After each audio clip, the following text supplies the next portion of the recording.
Debates about scientific diasporas have been dominated by return migration, and your institution has been probably one of the first ones that tried to change those discussions. Could you please describe how scientific policy could address the potential of scientific diaspora and go beyond return migration? Yeah. So, yeah, thank you very much, Dominica. I really actually love that you asked me that question because, as you just said, we in the Society of Spanish Researchers in the United Kingdom are working really hard to move away from the return policies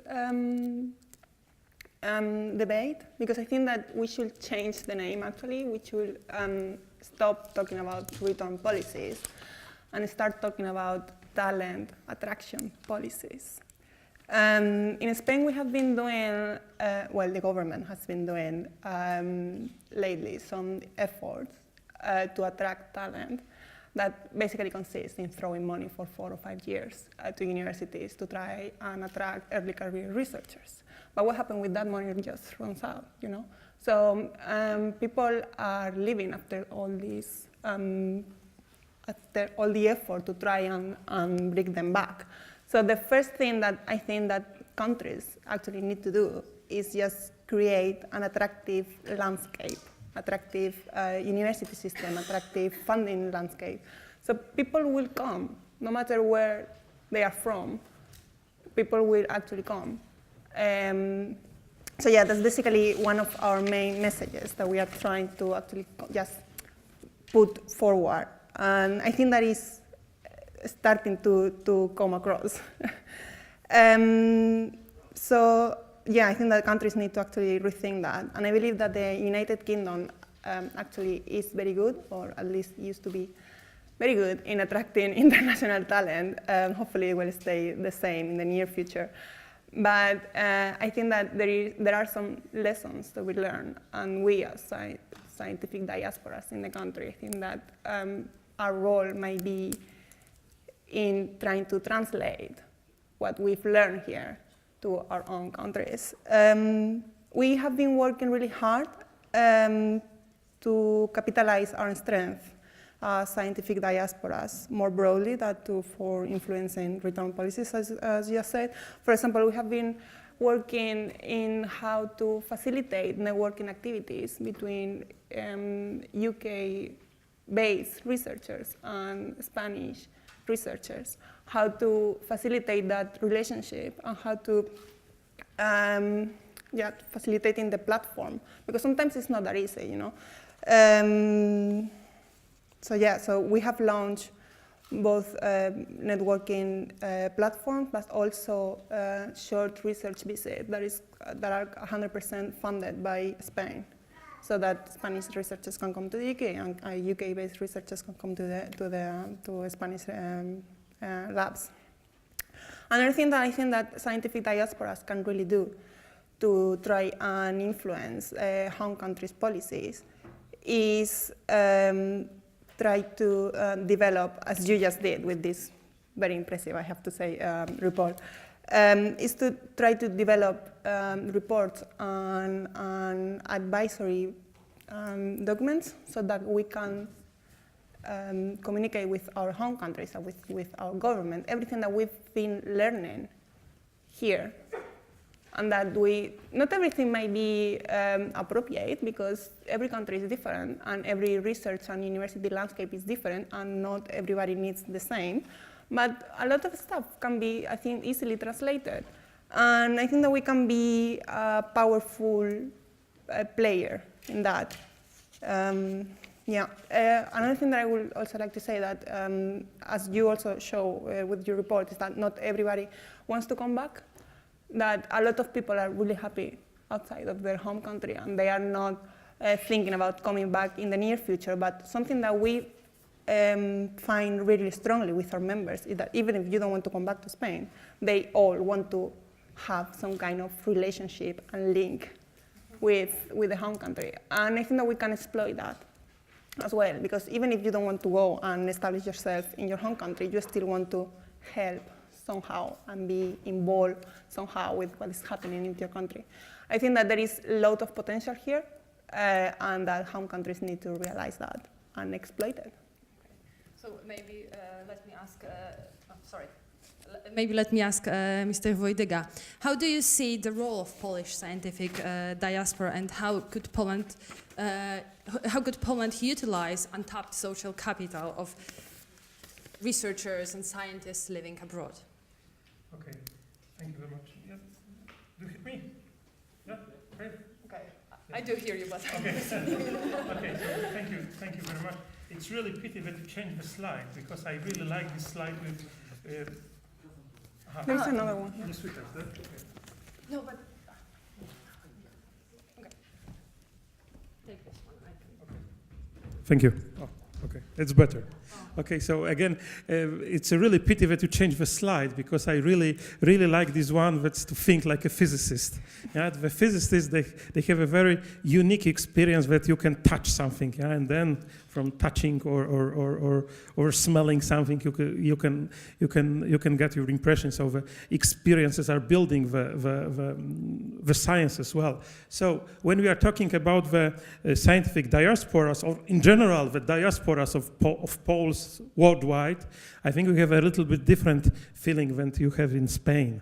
Yeah, because let's say for 200 years, we were losing bright brains from Poland because of many historical reasons, social reasons, so on. So right now we are talking about the role of scientific diasporas. I have very, let's say, contradictory feelings, because from one point of view, and from the point of view of our national interest of our country, it's good to encourage all the scientists to go back to Poland, so this return policy.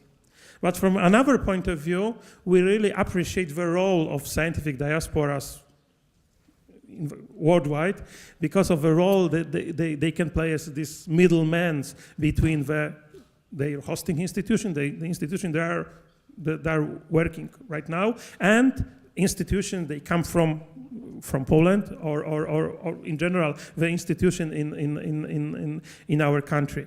And so there's still important to serve to both, let's say, communities in the hosting countries and the country of origin. Of course, it's all the programs I talk about, and I present the programs which are offered by our agency. It's not very brilliant discoveries, so everybody do very similar things. So again, we have many examples of these return policies in many countries, especially in countries with a really huge scientific diaspora, like in China. We have examples of 1,000 Talents programs, which is a little bit controversial right now. We have a very similar program in India, and we have, for example, in Israel, we have the special institution established for supporting and encouraging the international the researchers, Israeli researchers, or let's say the people with Jewish roots from all over the world to go to Israel and work for Israeli scientific institutions, Center for Integration in Science, for example. So we are not doing anything new. And again, also many countries support also these abroad working scientists in cooperation with organizations, institutions, universities, so on, in the country of their origins. So we have many examples of such programs. We have such programs in Germany. We have such programs in US. For example, it's a program of I will give an example of Carnegie African Diaspora Fellowship Program in US. And the idea is that the Department of State, through Institute of International Education, is supporting the African scientists to collaborate with institutions from their country of origins. So again, going back to your question, I think that we have we can both use let's say, use the scientific diaspora, well, in being somehow to using them for bridging between the institution from Poland and institution in the host countries, but of course also to encourage them to come back to Poland. Okay, let me ask about some.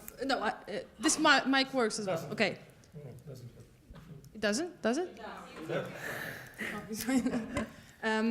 Okay, so let me ask Dr. Top about some first-hand experience. You have recently became a team leader at Polish Academy of Sciences.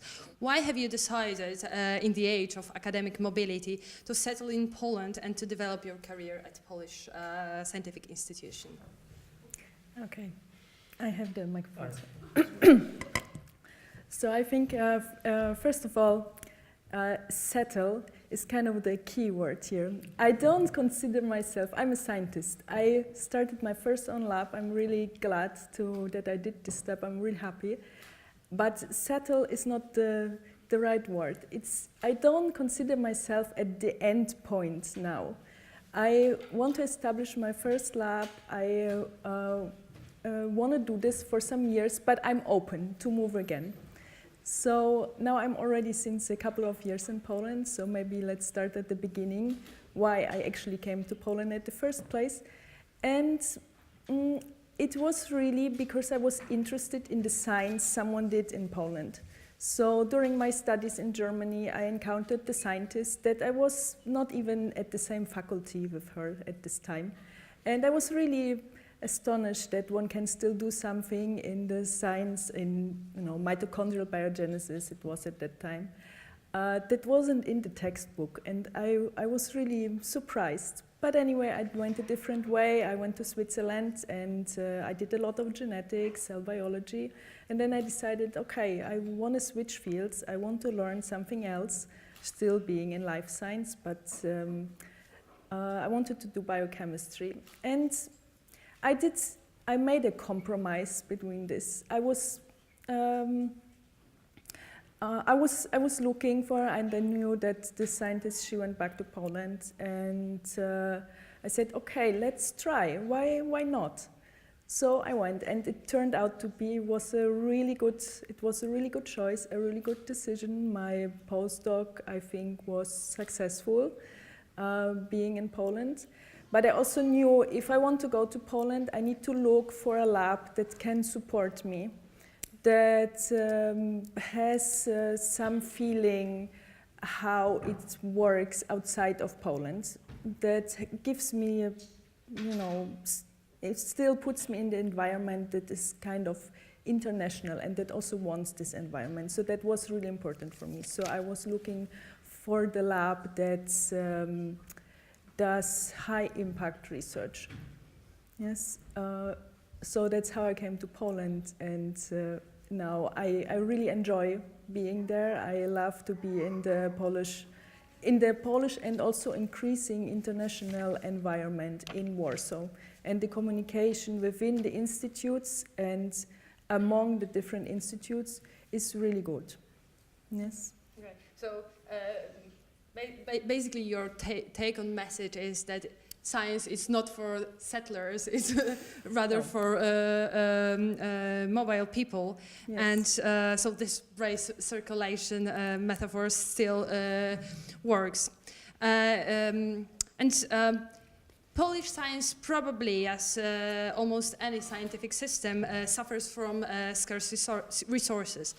Hence, maybe we should go and move on from this return policy idea, and especially that only 1 in 4 Poles do intend to come back. And maybe the better idea is to focus more on international talents, regardless of country of origin. What do you think, Mr. Wojdyga? Maybe we should attract the best scientists, not the best Polish scientists.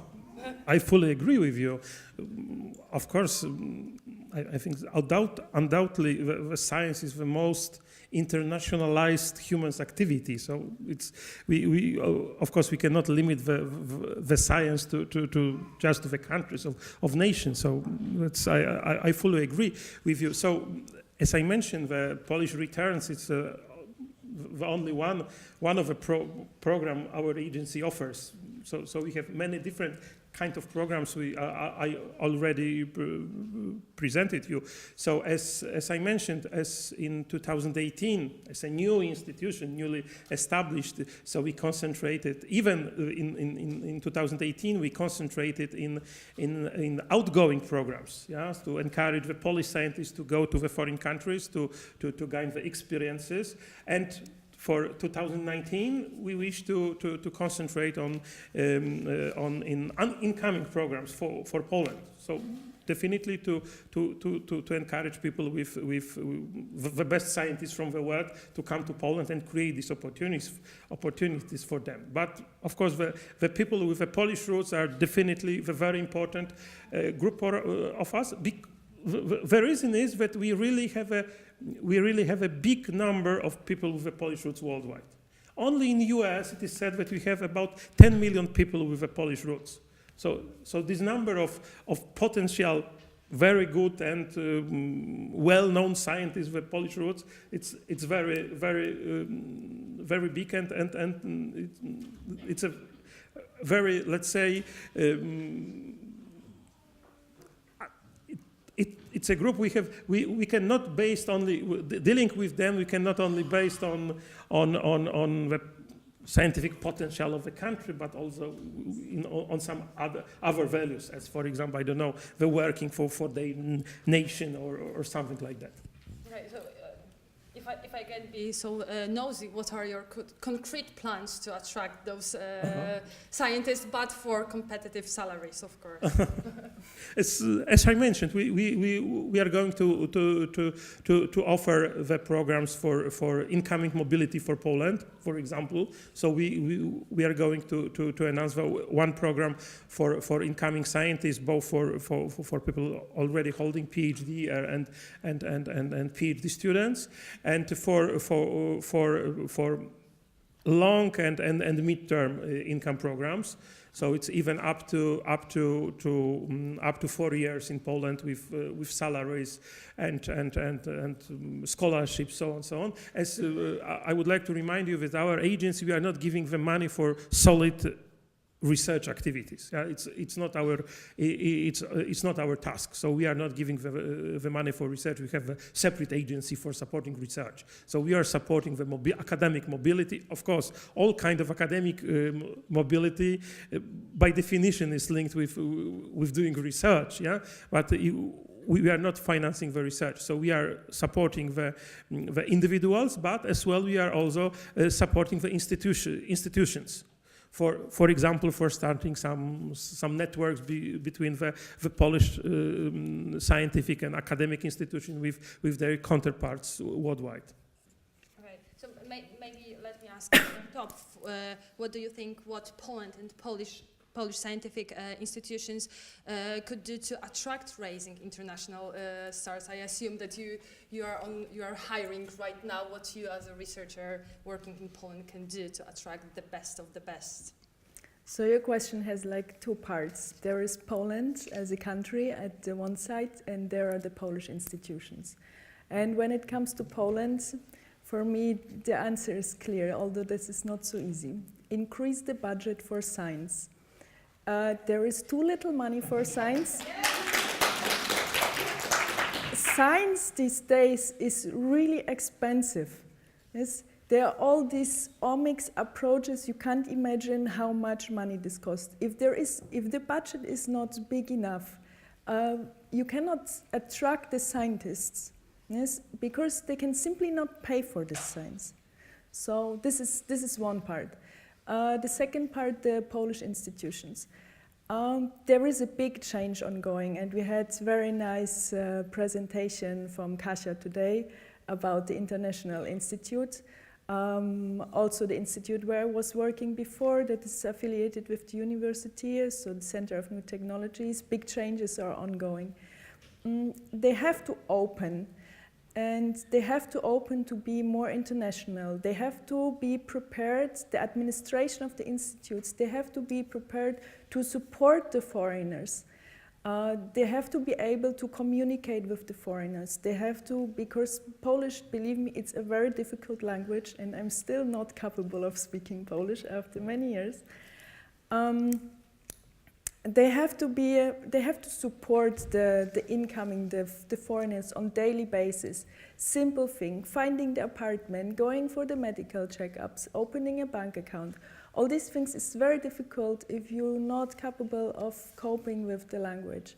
But it's also, the Polish research institutes are still very much, they're very distinguished professors there, and they have to make the first step. They have to open. If they do not open to the changes, their postdocs and PhD students, they won't do either.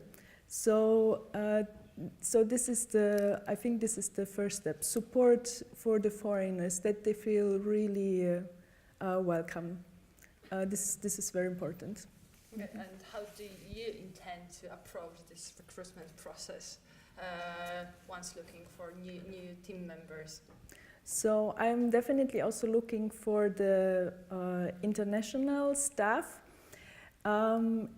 This is not so easy. So first of all, I have to do my homework myself. That means I have to convince the students and postdoc and staff that wants to work for me that I'm doing interesting stuff.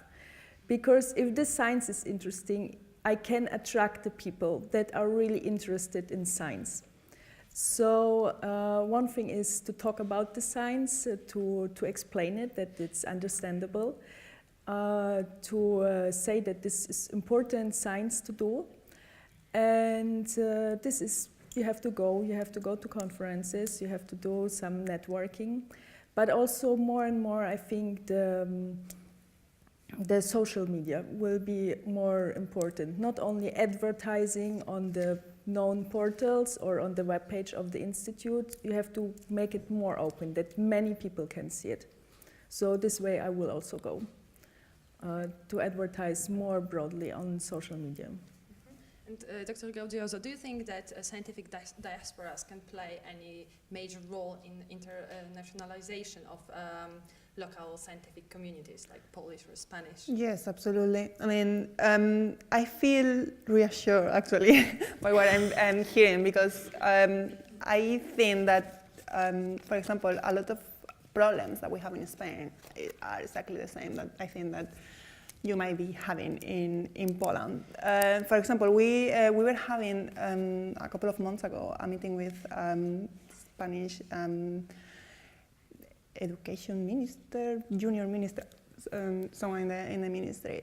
And they did not realize that, this may sound stupid, but they didn't realize until then that maybe they needed to put their job offers in English if they wanted to attract someone that was not Spanish. You know, because every single job offer, there is a public job offer, you know, because in Spain, I don't know how it works in Poland, but in Spain, and the science and research system is mainly public, so it's public service jobs. So every single one of them was in Spanish. So it's like, well, I mean, are you really trying? That was our question. Are you really trying to attract someone that is not Spanish speaker? You know, and then like silly things that they will ask in the online form. They will ask for Spanish ID, and if you didn't have one, the online form wouldn't let you continue. So it's like the small things, like it's not that difficult, you know, just put the English, because I mean, speaking Spanish was not even a requisite, you know, so if it's not a mandatory skill that you need, so then why is every single information in that was really infuriating, because it's such a small thing that you can really do. It's not even, you don't even need more money or more resources, just translate it. I will do it for you, but just do it. So that's the thing. So I think that we play a role in helping them noticing things that they might not notice, because they have been doing exactly the same thing for the past 50 years. And I don't know, no one noticed, apparently. So I think that, as I said before, I think that we hold very interesting and powerful information that I think that our role is mainly just criticizing what needs to be criticized and just let them know how things could be improved very easily. Okay. So from national perspective, Mr. Wojtyga, what could Poland do to help to develop a diaspora network and link it more with Polish scientific community? Okay, so let's say that it was really valuable to hear your opinion about the Polish system and your personal experience at Polish universities, but we should still remember that you cannot reform the country and academic system from day to day. So it's really time-consuming process. So I hope that a new act on higher education and science will really start this reforming process. Yeah, but again, it will take even years to change the system. When we look to our history after so many years well, for many years it was very hard to support the circulation of scientists, for example. Yeah, so we are in the moment. I think a very good moment, which creates the really opportunity for some changes in the system. So, and then, of course, the public authorities and public institutions like ours, they are very important, but we cannot replace the universities and research institutions. So we can give only we are giving the instruments for them, yeah, but all the content should be put by the universities, authorities, or institutes, and so. And again, the public authorities, they can create the opportunities, but it should be fulfilled by the academic society, again. So, of course, from our side, we as an institution specially established for supporting the international collaboration and international mobility. We are opening many programs. We are, I think, for a very beginning, our budget is really promising for the future, and especially our Ministry for Science and Higher Education gave us for this first year, and I hope for a second year, really interesting budget, and I hope we'll continue our activities with all these ideas and the programs, incoming programs, outgoing programs, both for Polish and both for foreigners, and it's also, again, I will go back to the obligation of universities. But you told us about the problems with the Spanish language, for example. Yeah? I think that the Polish is even harder to learn and speak. But again, many universities, especially the University of Technologies or Natural Science, they introduce many programs in English. So on the bachelor level, master level, even on PhD level, the number of foreigners, foreign scientists who worked for the Polish universities are still under our expectations, of course, but the number is growing rapidly from year to year. So you are the living example of that. Yeah. So I think we hope to continue our activities.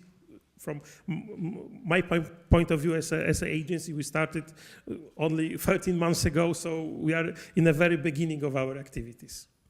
Okay, thank you. It feels also that no public debate in the UK recently can go on without addressing Brexit. And so let's address it. It brought many uncertainties and concerns among academics from the EU living in the UK.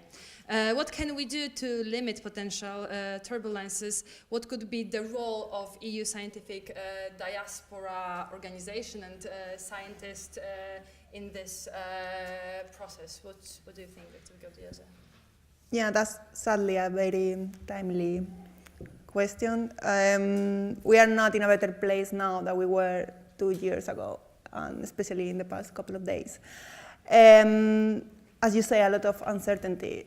around future relationship, especially citizen rights in the country. I think that is taken a toll in the attractiveness of the UK as a destination to do excellent science.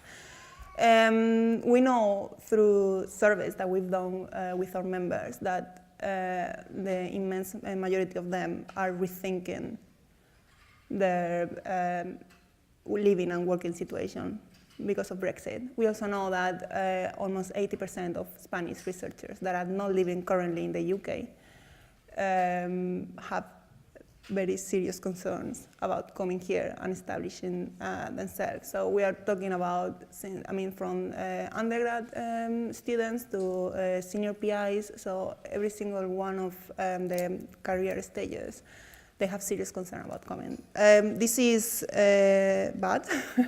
So we're going to say this is bad for the UK, it's bad for the European Union. Unsurprisingly, both funding access and current and future collaborations are the main concerns of our members. There is not much that we can do about funding, but I think that there is quite a lot that we can do about future and current relationships. We should help maintain the current collaborations as they are in any way possible, but we also should be encouraging researchers, both in our home countries and here, to try and establish new ones when appropriate, obviously. We have we've tried to do our bit, and we have launched several mobility programs between the UK and Spain to try to just encourage new ones and help strengthen the ones that are already there. But also, more importantly, I would like to touch into what I think that is a social responsibility of us as a society, that is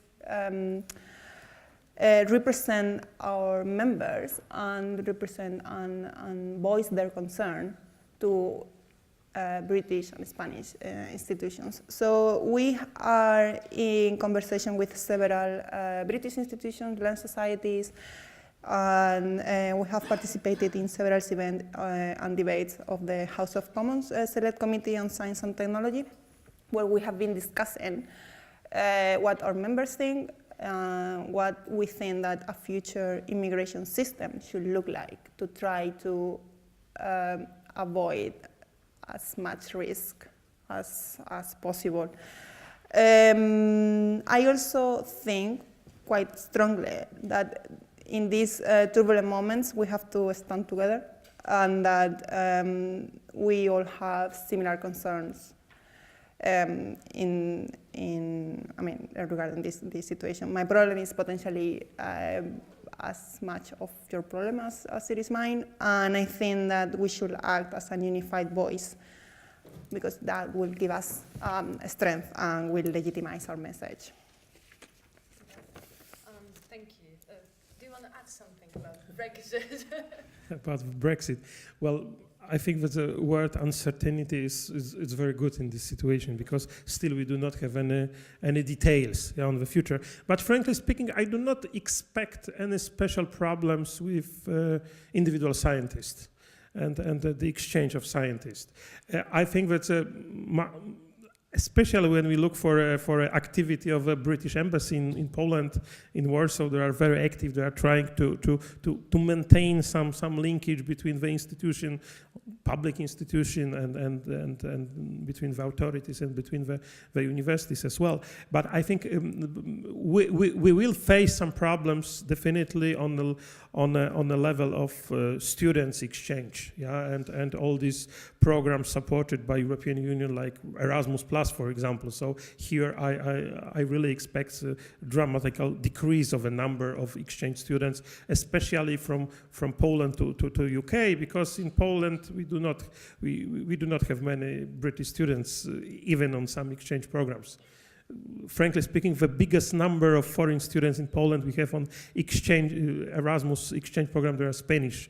So this is really the biggest number of, and Spain is also very popular among the Polish students to go for exchange. So, but I think that the only problem we'll have with decrease on all opportunities for Polish students to come here to UK for some short-term exchanges. So I think we should think on some new ideas how to maintain this exchange of students between our countries. Maybe some of our programs will help with that. Maybe it's also a very rare opportunity to think on some collaboration between Polish government and British government and institution on some bilateral basis.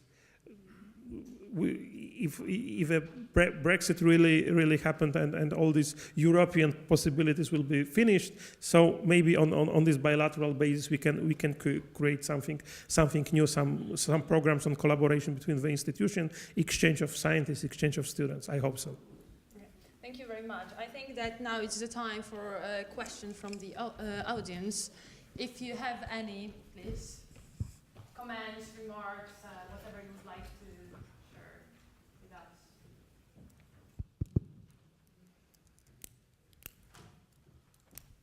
Hello, thank you very much for the discussion. So we talked a bit about mobility, but I wanted to ask whether we should maybe rethink the temporary nature of all the measures we introduce in Poland to increase mobility. So there is this program, Returns, for example, and it offers an exceptionally high salary for people who sort of win this competition and move to Poland. This is the kind of salary that you don't get in most of the industry positions.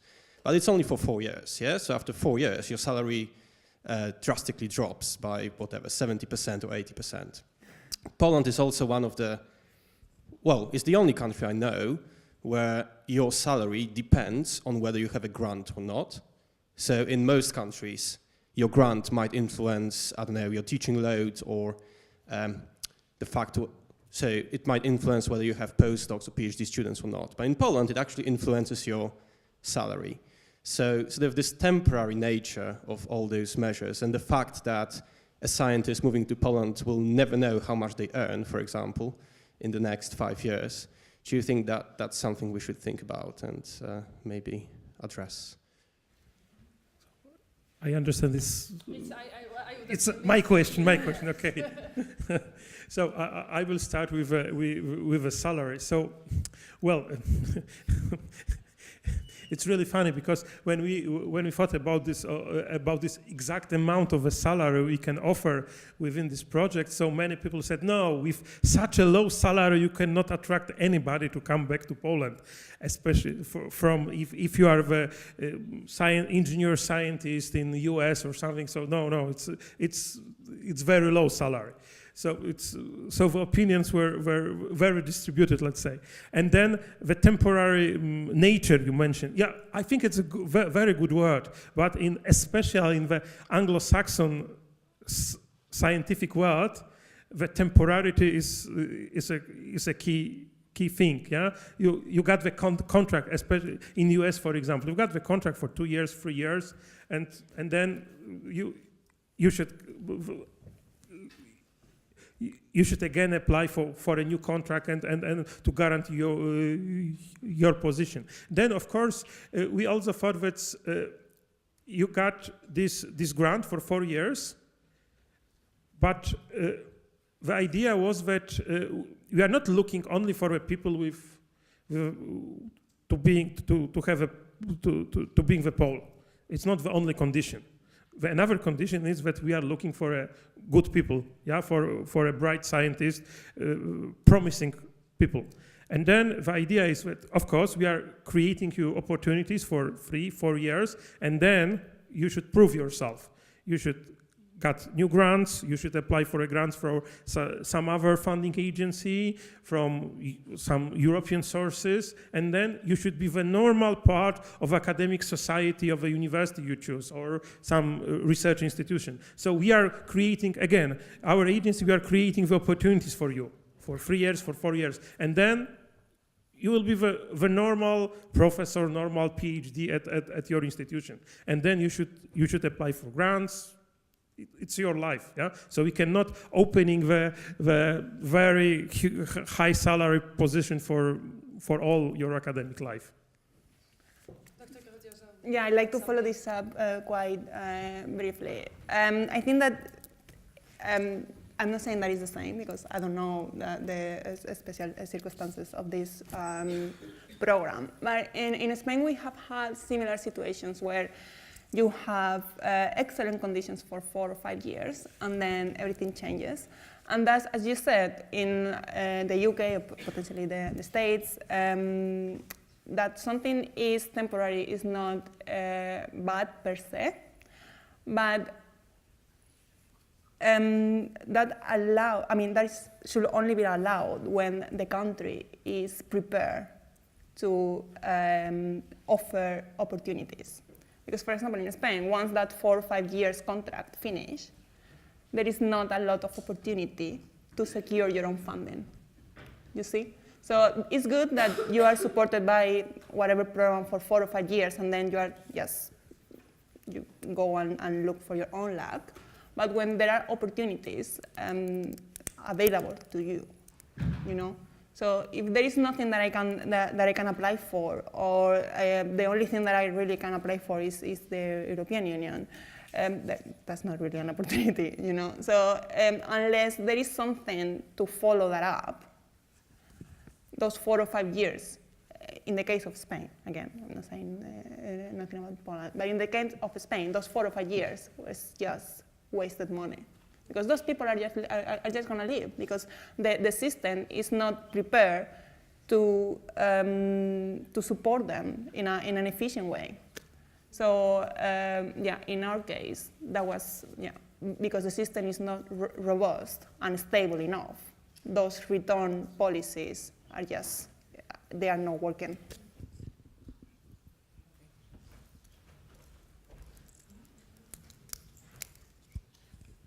Thank you.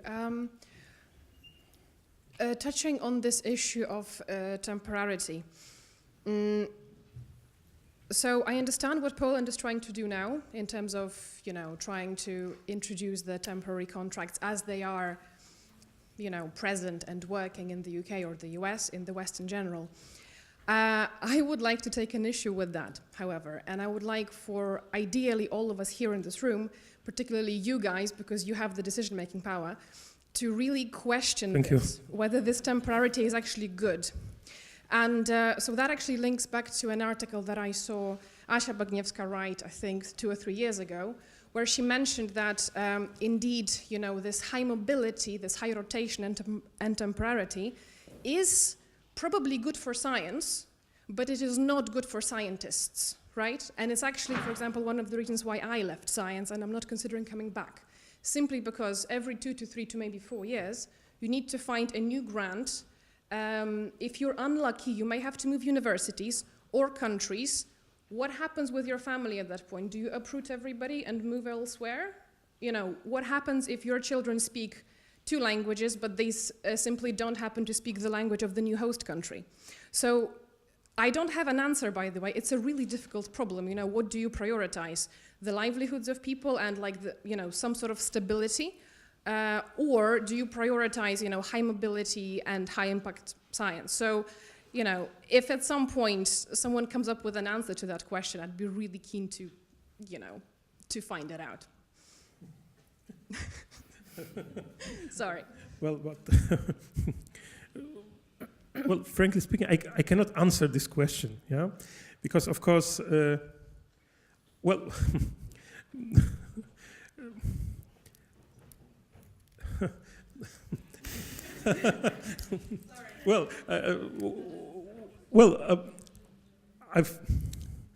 I don't know if I'm the proper person to answer this question, yeah, because well, in general, in Poland we are creating the new possibilities, new opportunities, yeah, and the future of Polish science is very important for us. That's why we decided to open all these possibilities. But again, if you are good if you are good if you are a good scientist, if you are good, you can apply for grants, so on, so on. You can secure your position by yourself. Yeah, we cannot create this, I don't know, paradise that we are giving you eternal position. Yeah, so because you return to Poland, we are guarantee you salary for the next 40 years. It's again, you should prove yourself and start to be the to start the competition with others as well. And compete for grants, compete for position. Of course, we should also remember about this social responsibility, of course. But it's I think it's more on the side of universities again, not on the side of a funding agency, which our aim is to find the brightest minds. Yeah. Share your personal experiences as unsettling academic. So for me, the temporarity in science is actually a very important aspect, because it's important to have turnover, and it's not only important for the science, I think it's also important for the scientists. If you do not get in contact with other cultures, with other scientists from other countries, how can you come up with new ideas, with being creative? If you stay in the same institute for years and for years, you will get stuck in your work. This is not how it works. I know the problem about work and life. I'm a working mom myself, and I have to make compromises. Yes, and maybe going now after my long postdoc, not changing the country again, maybe it was part of a compromise as well. Yes, not to move everything again.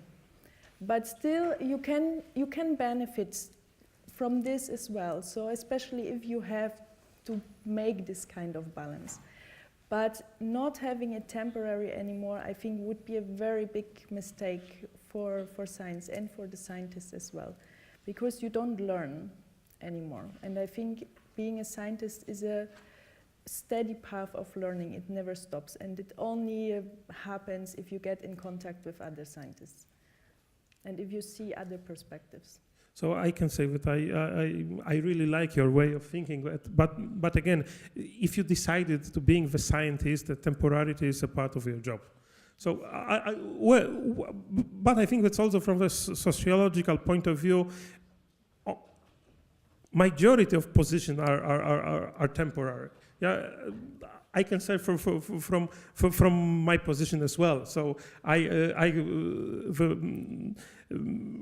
am director I was nominated for director for 4 years. Yeah, so I really do not know what will happen in the future, but I decided. Yeah, because it gives me many opportunities to be this decision maker, as you mentioned. Yeah, so I decided. Okay, I understand that it's nothing permanent position, but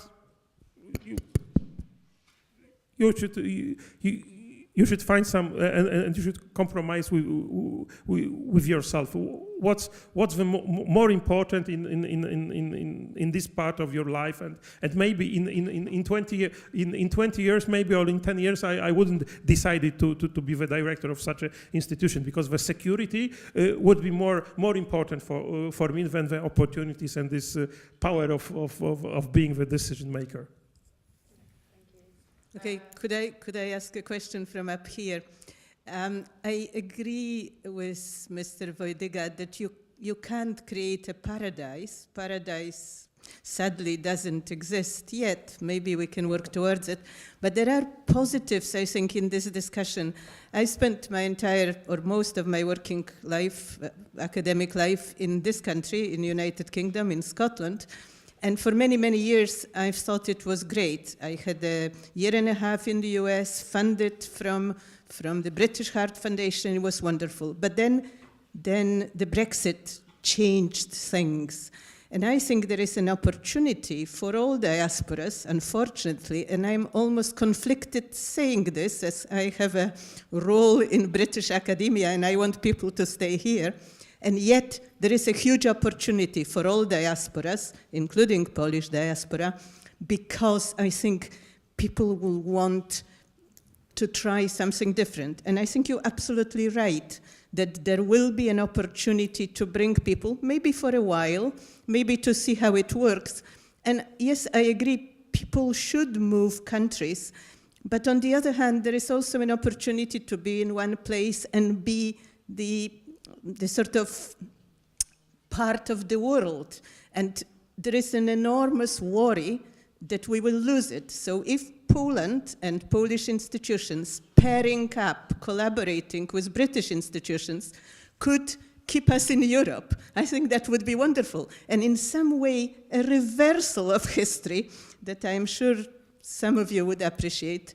So I think there is always a positive in everything. So maybe Brexit has one positive, and this is an opportunity for Poland and other countries to bring people in and see how it works.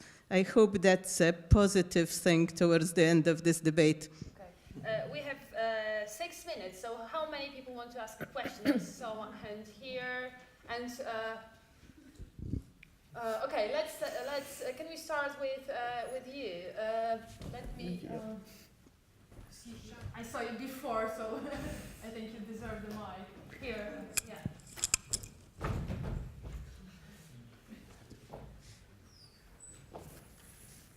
And then we go to Asha and Steve.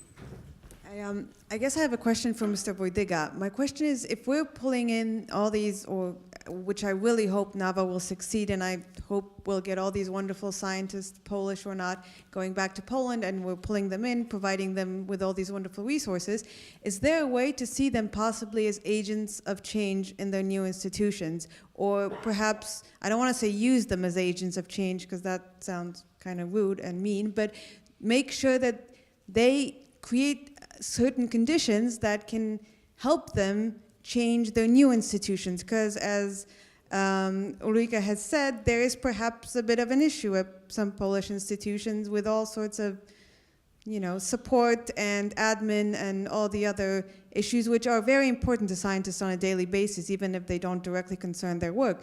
So can you see scientists coming into Poland on NAWA scholarships or funding as contributing to this change?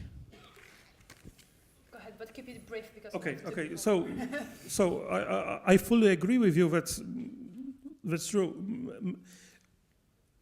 In general, many Polish institutions are really in a very early stage of preparedness for hosting the foreigners. That's true. So I really hope that this needs for new rules and for new organization will arise because of a number of interested people in Poland. So our agency, we are giving some support for institution for creating the capacity for hosting the foreigners. So but also we have some institutions which are really advanced. We have some Institute of Polish Academy of Science. We have some really good universities which are really advanced, and especially the number of international students are really big. I would like to remind you that currently in Poland we have more than 70,000 foreigners at universities, and about half of them are studying in English. So universities are somehow prepared, but. Of course, in general, many institutions are in this very early stage, and I hope these numbers of people. I'm not talking only about the returning Polish scientists, but as well some other group of foreigners who decided to go to Poland that will create this or help to create this capacity for changing of the institution, definitely. Building on what Professor Dominiczak was saying about potentials of Brexit, during lunchtime I snuck out to an open Brexit forum with our Oxford University Vice-Chancellor, and she said that it's incredibly overwhelmingly likely that after the transition period, EU students will be paying overseas fees in the UK. So Poland, Spain, Germany, watch out, there might be an influx of potential applicants. So that is a potential, not for this country, but for others. Yay. First thing. Second thing, to follow on the temporary contract discussion, I think a lot here depends on the nature of your research. If you're doing a lot of field work, if you're spending however many weeks or months abroad because this is what your job requires, then it would be nice to be settled in a particular country. And then you get the international experience by default, so to say. And in the UK, I think after 4 years, you're obliged to be made permanent because of the legislation. So yeah, it's just a. I'm not expecting a response here. Just I thought I'd share. Thank you. So maybe a question over there. I think it might be the last one, unless someone has very interesting and short question. Okay. I'll try to be brief then. It's not actually. It's not a question. It's a comment. I think. I think most of people. Well, I think most of those who are considering coming back, the main obstacle is that they fear that what they will see there, the reality, let's say, doesn't correspond to their needs, expectations, and so on. And I think it's just a comment. Don't take it sort of in a negative way, but while looking at all the programs that are available, it's clear that there are some funds available, but if you're trying to sell a product, I think the thing is that the product first needs to be at least to some extent mature. And I think for some the problem is that, okay, there are some funds, but you get those funds, you come, and then what? You get something that is not actually ready to sell. So I think apart from the programs which involve funding, what we would like to see from this agency is a significant policy effort to change the institutions rapidly, and significant sort of research effort to see how these things work around the world, just to learn the best practices, and not to say that they are better, but I guess just more data means better basis for making decisions. And I think this will convince people a lot more than money, although money is very important. But I think this significant policy-making effort is missing, and it would be nice if there was sort of an initiative in this direction as well. Maybe it's not for you and your agency, but I guess this message needs to be very clearly passed onwards, that this is missing and the product must be developed to a mature level very quickly. I mean, the product as Polish academic institutions as potentially attractive places to go to study and so on. So I see that there are teaching programs in English, but I have sort of some reservations about how this actually works in some disciplines, at least in my discipline. So it's very nice to see that things are moving on, but I think it's not only the funds, although the funds are critical, but the sort of mentality, policy type of thinking is essential. And that's just a comment, and I'm hoping for the best. Thank you. Thank you very much. Okay, go ahead. Very short Sorry. and interesting.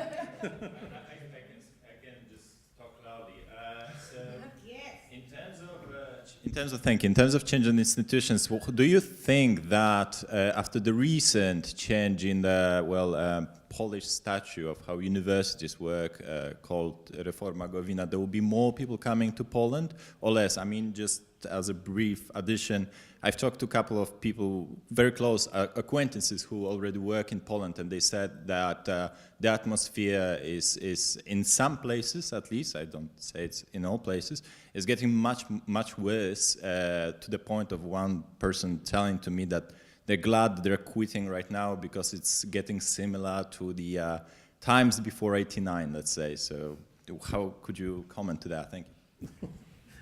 Well, it's hard to comment this question, but I can tell you that we hope, in general, that the new law on science and higher education will give more autonomy to the universities. Yeah, but Another thing is that in our Ministry of Science and Higher Education, then also they are ready to provide some extra funding for a leading research institution.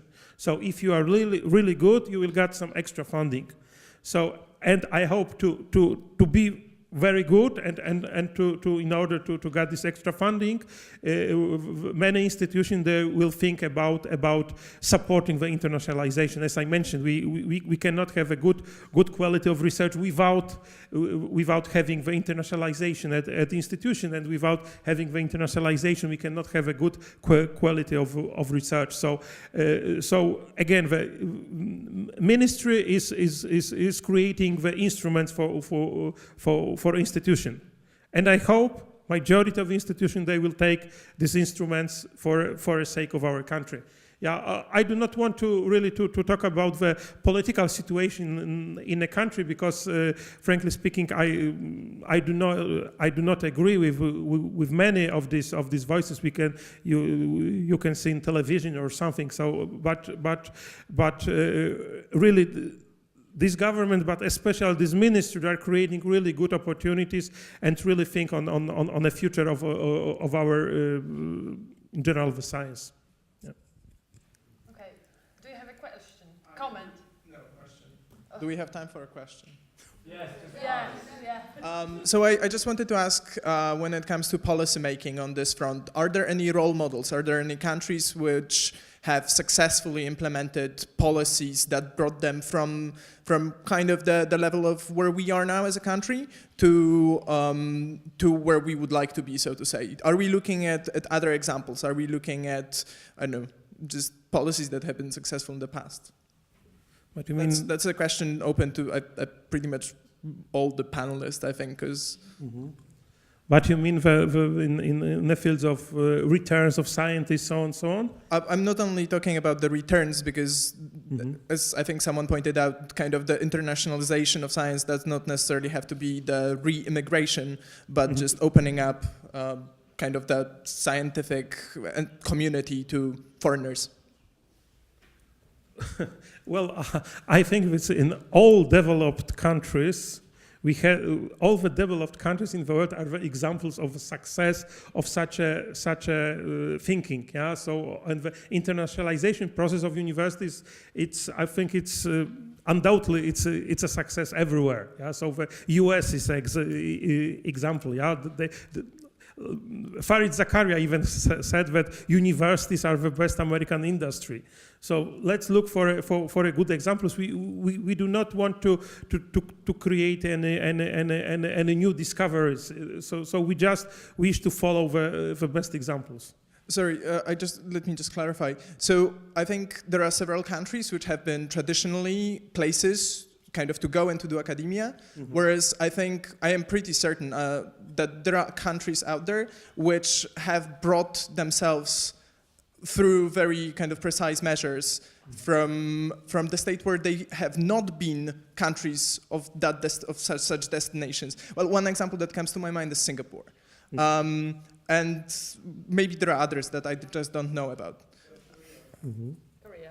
Sorry, South Korea, yeah, thank you very much.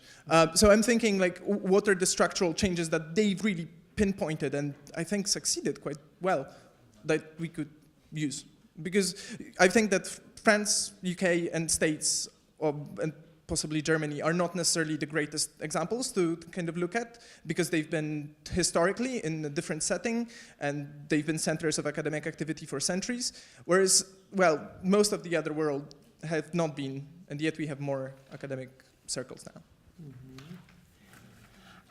I would like to comment on this. I obviously don't have the answer because I would be doing a very different job if I did.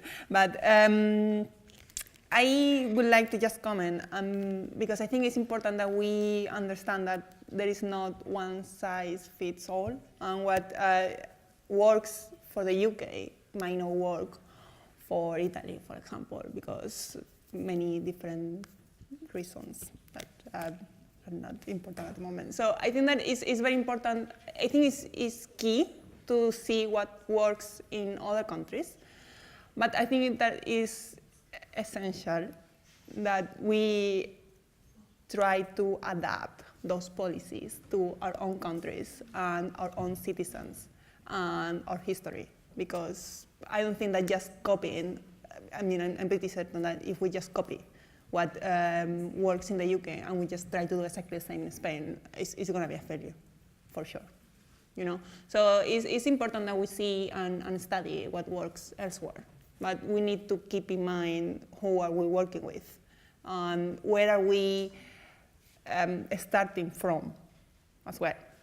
So that was my comment. Well, I can only let's summarize that. I think that in Poland we do not have a choice. Yeah, we have to join this global race for talents, and we have no choice. Yeah, because if we want to really develop our country and we think about the future of our country, we have to join this global race. So we have no choice. That's my answer. Okay.